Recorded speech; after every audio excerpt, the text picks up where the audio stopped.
This course is brought to you by AppyPie as part of our Academy series.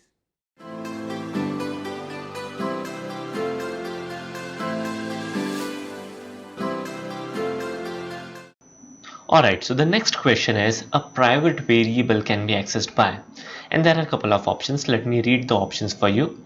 Only the class element where the variable is defined. The next option is any class. Then the next option is any class within the same package, and the last option is none of above. Definitely the first option is the correct option. Why? Because overall idea of private modifier is to give you privacy, right? And privacy is something which will restrict the outside world to access the entity, right? So only the class elements where the variable is defined can access the private variable. Let me check the answer, and good job. Hey there! In this program, we need to quickly identify the output of the program.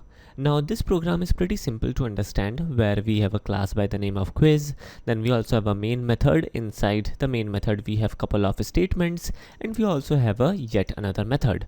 Now friends, in each and every quiz question, there would be a catch somewhere. And in this program, the catch is at line number 3, where we have initialized a int variable with 10, and we have also marked the variable as final. Then in the next line, we try to reassign a yet another value to the final variable, and definitely this will give us a compile time error. And if we quickly try to check the same code on our Eclipse IDE, definitely there would be a compile time error. So the final result of this program would be a compile time error, and I suppose the third option is compile time error for this question. So the compile time error is the correct option, or the compilation error in other words. Alright, so this is all about today's lecture. Thanks for watching. Hey there, today we will check a yet another program, and we will try to determine what is the output of the program. So in here again we have a class by the name of quiz, and firstly we have a static variable, and the name of the variable is x, and we have initialized this static variable using the value 99. Moving forward, we also have a main method, and from the main method we are simply calling a method by the name of call, and we have simply passed the value 10 to the call method. Alright, if we check the call method is first of all a static method. So this method can easily access a static entity, so that's one thing. Moving forward, this receives a int entity, and we are simply passing the value 10 to this int entity. Now moving forward, we are simply trying to assign the value 10 to variable x, and note that we are making use of this operator. Now as usual, there would be a catch in this question as well, and the catch in this program is at line number 7. In here we are making use of this operator, and whenever we talk about static variable, this is not the way to access the static variable. Alright, so let's proceed further, and let's quickly check Eclipse in order to check what would be the output of this program, and definitely the output of the program would be a compile time error. Now if we try to understand where is the issue, first of all, this operator is used to access the instance variable, which are definitely the global variable. Alright, so in here we need not to make use of this, so let me get rid of this, and then if I try to re-execute this, then definitely the output would be 10. But if we would like to access this static entity whose value is 99, then that is pretty much possible. We simply need to make use of the name of the class. So the way is pretty simple. We will type in quiz.x, and then you can see the output would be changed.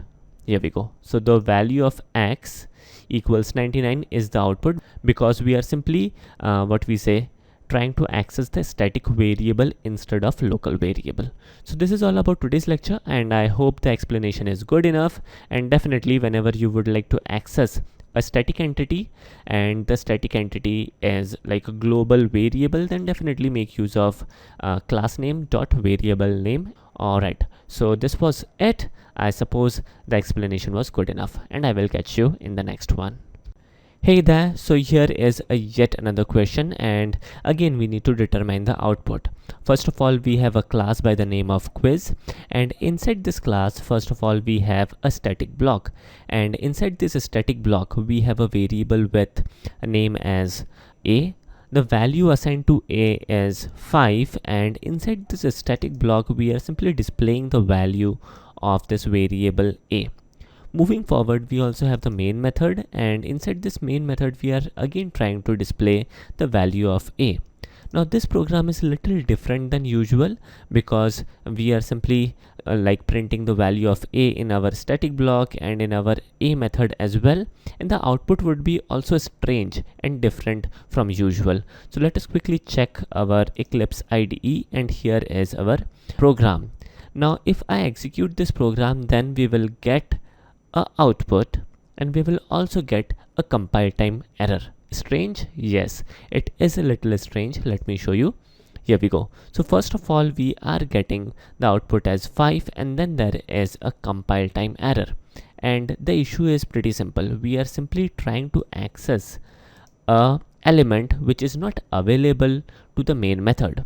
Understand this, that whenever there is a static block, then the elements would be only available to that static block only, and this is the reason why we are able to get the output as 5. The second rule is that if there is a static method, then it would be executed before your main method. So definitely the static block would be executed first, and then your main method would be get executed. As a result, first of all, we will get the output as 5, but as soon as Java will try to execute main method, there would be a crash, and that would be a compile time error. Alright, so this is today's explanation.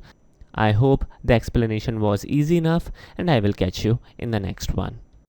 Hey there, so here is yet another program, and we need to determine the output, and this program is comparatively simple to understand. Let's check this out.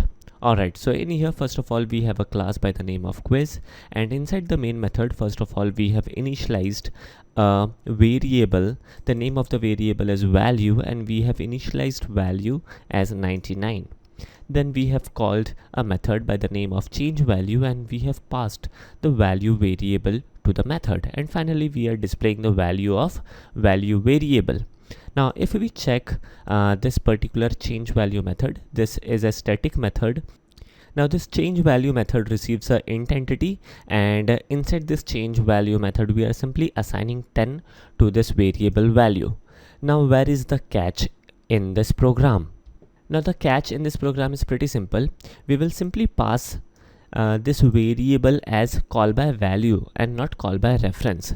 So to this method change value, we will have a local instance of this variable value, and we are simply like modifying the value of this value variable, which is okay. But as soon as this method will die, the variable value which is local to this change value method will also die.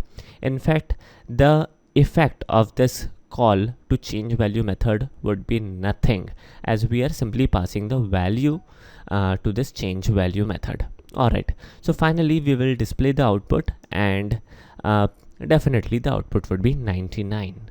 Let me also show you this program directly on Eclipse, and let me execute this. And here is the output 99. So this is all about today's lecture. Hope you guys understood the concept, and I will catch you in the next video. Hey there, here is yet another program, and we need to determine the output.